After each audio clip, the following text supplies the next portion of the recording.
Hey YNR fans! Waving hand, welcome to YNR Trends, your go-to spot for the juiciest Young and the Restless updates, shocking spoilers, and all the drama you can't stop talking about. From surprise returns to scandalous twists, we break it all down for you, every day. So grab your coffee, hit that subscribe button, and let's dive right into Genoa City's hottest gossip. According to the Young and the Restless spoilers for the week of August 25th to 29th, Victor Newman and Jack Abbott will square off, and Lily Winters will discover that she is powerless to escape the past. There are going to be some significant events in Genoa City because Nikki Newman will also make an announcement. It's possible that Phyllis Summers may attack Nick Newman when Victor uses extortion to force Kane into a collaboration against Jabot. Phyllis will undoubtedly have some problems with the Newmans, but Nick will attempt to repair the hurt with his typical charm. Off-screen, Kane will confide in Billy Abbott and disclose some details regarding the previous 6 years. Lily will reflect on better days as she questions Holden Novak about Kane's overall plot in Genoa City, and he is unable to provide any insight. Lily will be unable to shake the memories and her deep-seated affection for Kane. According to other YNR teasers, Amanda Sinclair will return to GC, thus Kane will need to give her some fresh directions. Will Amanda be able to defend Kane from Victor's extortion? Is there a secret trap that might give Kane the advantage already? In any event, Billy will keep a close eye on things and provide Jack with some important updates later. There will be a heated confrontation between Jack and Victor, which YNR fans will see as well. Victoria Newman will be worried about Claire Newman across town and the suffering she will endure if her relationship with Kyle Abbott doesn't work out. Nate Hastings will also have to face the fact that Audra Charles is gone, therefore he will tell Devin Winters something. Even if Nate has a strong suspicion that Audra has been lying repeatedly, would he still want her back? The possibility of a love reunion, at least temporarily, may arise because Nate isn't positive that Audra is responsible for the crimes Claire accused her of. Naturally, it appears that Audra and Kyle will eventually have to pay the price. Claire will ask Kyle whether he has any unspoken secrets from Nice, particularly regarding his time there with Audra. As Kyle gets ready to make a significant move, we'll see how honest he chooses to be. Speaking of major decisions, Nikki will also make one at Chancellor. According to previews for the Young and the Restless, Nikki will disclose a significant change at the company, which might result in Claire getting promoted or in the hiring of a new employee. In any case, the upcoming episodes will feature some noteworthy story developments and intriguing news for viewers.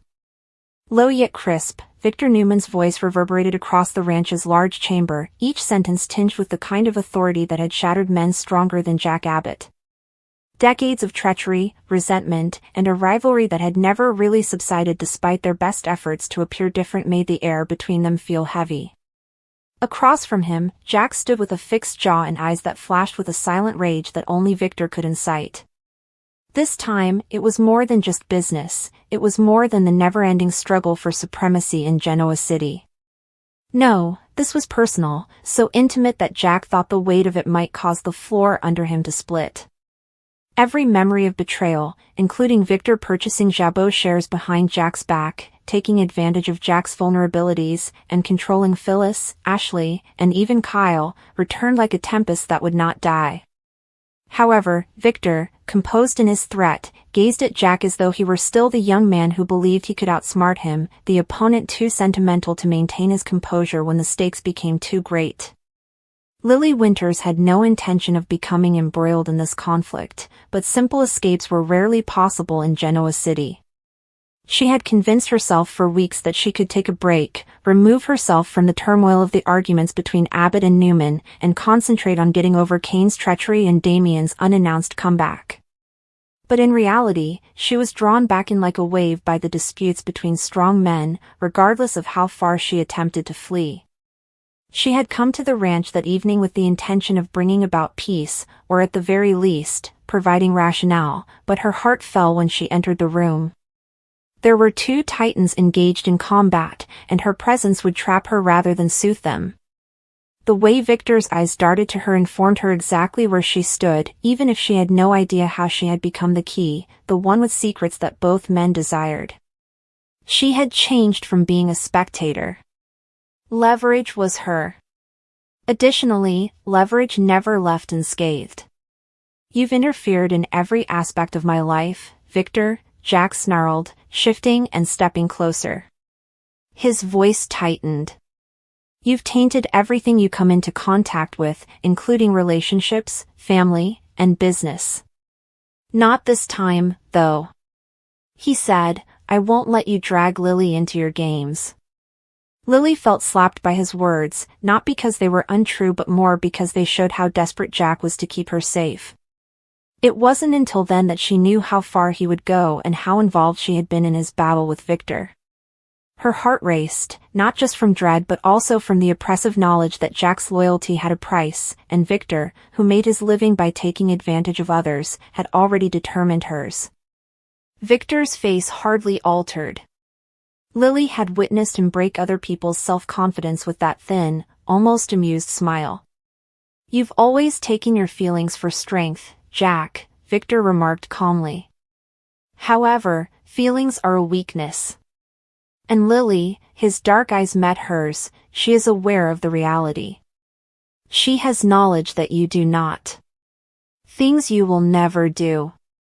The ensuing silence was intolerable. Lily's throat became constricted.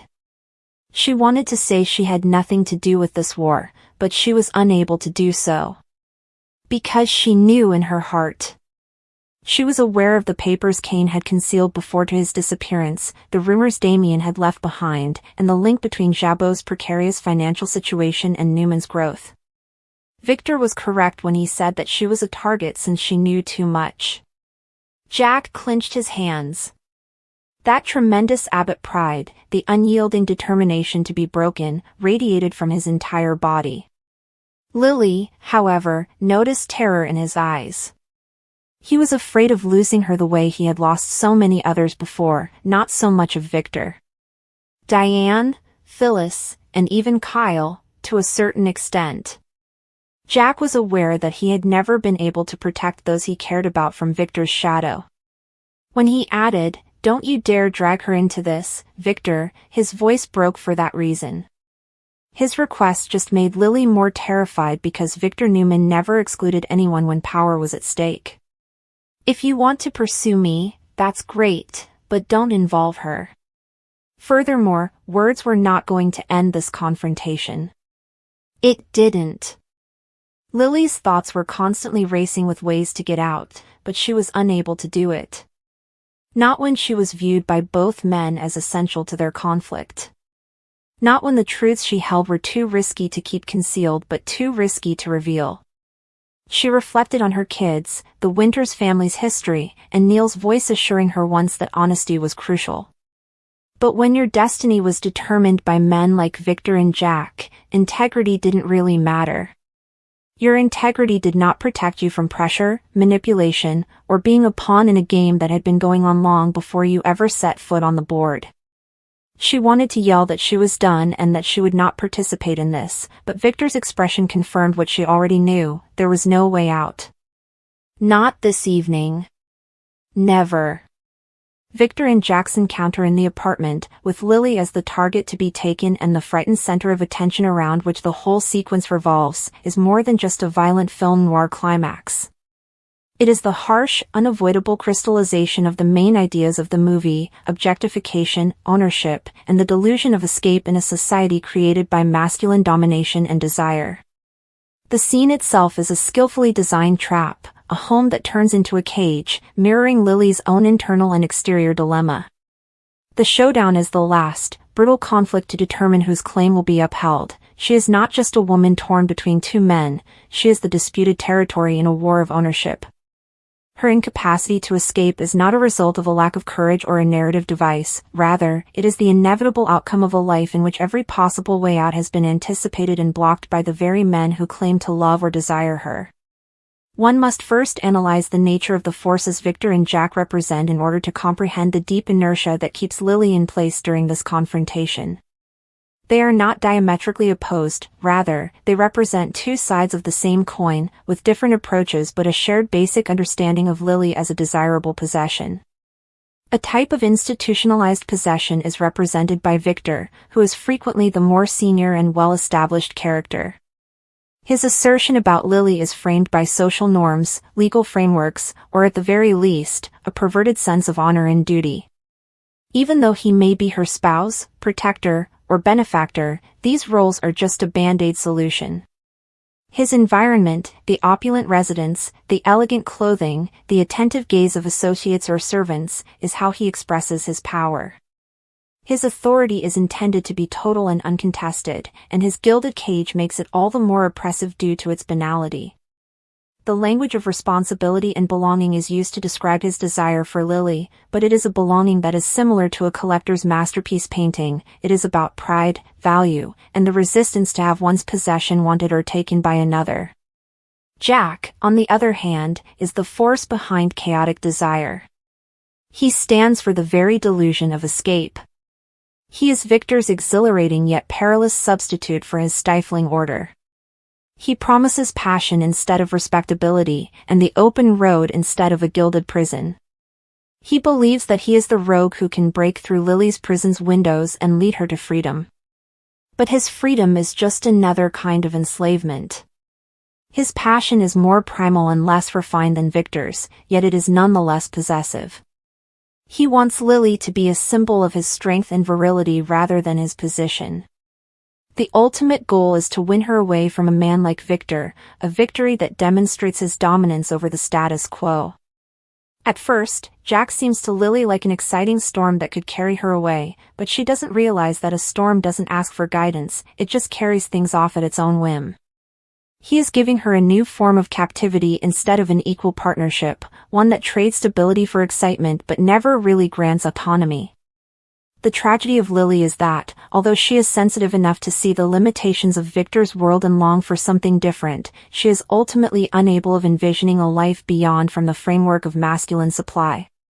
She ends up at the apartment for the last confrontation after attempting to make her way between these two poles. She has probably played one against the other in an attempt to gain leverage or a brief advantage, only to discover that doing so has just made things more difficult. She is the one who may have unintentionally created the confrontation because she thought she might be able to influence how it turns out or become lost in the confusion. However, this is her biggest blunder. Their choice is at stake in this confrontation, not hers. It is the point at which the two opposing theories of ownership clash to determine the rightful owner. Thus, the apartment turns into a charged space. It is Victor's domain, a tangible representation of his strength. His realm is expressed through the walls and every piece of furniture. The stakes are raised from a simple personal rivalry to a primordial struggle for territory when Jack enters this area for the last encounter, not only to challenge Victor but also to violate his sanctum. The most precious portion of the land is Lily, who is here. The scene makes the prospect of a fresh start with Jack seem even more improbable and desperate by ensuring that she is surrounded by the proof of her life with Victor, a continual reminder of the world she wished to leave. Here, neutral ground does not exist. Every exit points back to Victor, who has her on his map. The conversation between the two guys is never really about Lily's future or her ambitions. It is a declaration of terms between two claimants, or more accurately, a negotiation. The implication of ownership permeates everything they say. In this exchange, Lily is analyzed and described without her consent. One person may argue, "You don't know what she needs," to which the other responds, "I know what she is." As the men argue over her character, worth, and future, she is described in the third person and is reduced to a silent object. An irreconcilable fight over whose projection onto her will win out causes the tension to rise, not a disagreement over her humanity. Since there can be no compromise, violence will inevitably break out when it does. For one man's claim to be safe, the other must be destroyed. It is not appropriate to draw, the property cannot be divided in two. Where is Lily at this time? She is there, but dreadfully not there. Despite being the object of the conflict, she lacks agency in it. She is motionless. The meaning of the scene revolves on this paralysis. It is a lifetime of conditioning manifested physically. She has been taught, implicitly and explicitly, since birth that her worth comes from male approval, that male protection ensures her safety, and that male authority determines her life's course. She would be choosing the devil she knows, a comfortable life of oppression, if she were to choose Victor. Selecting Jack means stepping into a new, potentially more violent, but unpredictably unpredictable, enslavement. To pick neither, though? To walk out on one's own and reject the entire paradigm? The action that cannot be taken, the thought that cannot be conceived, is this. Although the door is technically present and unlocked, it is existentially and psychologically closed. Her incapacity to flee is a reflection of a society that has failed to provide her with the means to achieve true independence. She lacks a career that would allow her to be identified independently of men, money that is truly hers, and a social support system that would support her decision to live alone. Running away leads to emptiness rather than freedom. With more Victors and Jacks, the world outside the flat is just a bigger version of the same system. Where would she go? How would she respond? The only logical answer to such enormous and scary problems is paralysis. Despite its horror, there is at least a known amount of violence in the residence. There is an unfathomable fear of the emptiness and silence of a world without a man to define her. In addition, the confrontation destroys the love delusions that both men have developed. A core of vicious, possessive hatred emerges from beneath Victor's refined exterior. Jack's endearing disobedience turns out to be an impetuous, self-centered attempt to gain control. When Lily is made to confront both suitors' unadulterated ID, she realizes that neither love nor freedom was ever really available. Two distinct modes of consumption were presented. Another thing that ties her to the place is this terrible discovery. Every potential future is revealed as a nightmare at this point of total despair. When there are no good options, not making a decision turns into a choice in and of itself, albeit a destructive and passive one. The violence's culmination, which most certainly sees one man killed and the other injured but triumphant, only makes Lily's predicament easier to understand. Now, whoever wins, Victor or Jack, will have an undisputed claim. Bloodied and panting, he will turn to face Lily, and his expression will not be one of mutual love or triumph. It will be a verified look of possession. He has won her over by fighting for her. Now she is definitely his. It is her responsibility to be rounded up and transported to her new or confirmed prison. In addition to being pointless, any resistance at this point would be a betrayal of the story that has just unfolded, one in which she was the object of desire rather than a participant. Ultimately, Victor and Jack's confrontation is a vicious custom that upholds the patriarchal system. Lily's required attendance is an essential component of the ritual, which is a display of masculine rivalry intended to resolve an ownership dispute. She must see the extent men will go to in order to have her, and she must realize that resistance is pointless. The whole purpose of the scene is her incapacity to flee. It proves that a woman cannot control her own destiny in this world. She may be the cause of mayhem and bloodshed, but she is never permitted to control its progression or take pleasure in its results. War is fought over her, but she is never the general and most definitely never the winner. As a prisoner in a cell whose walls were constructed long before the first shot was fired, she is left in the aftermath, encircled by the debris, and is the last man standing. Her spirit is as broken as the bodies on the ground. Where is Lily at this time? She is there, but dreadfully not there. Despite being the object of the conflict, she lacks agency in it. She is motionless. The meaning of the scene revolves on this paralysis. It is a lifetime of conditioning manifested physically.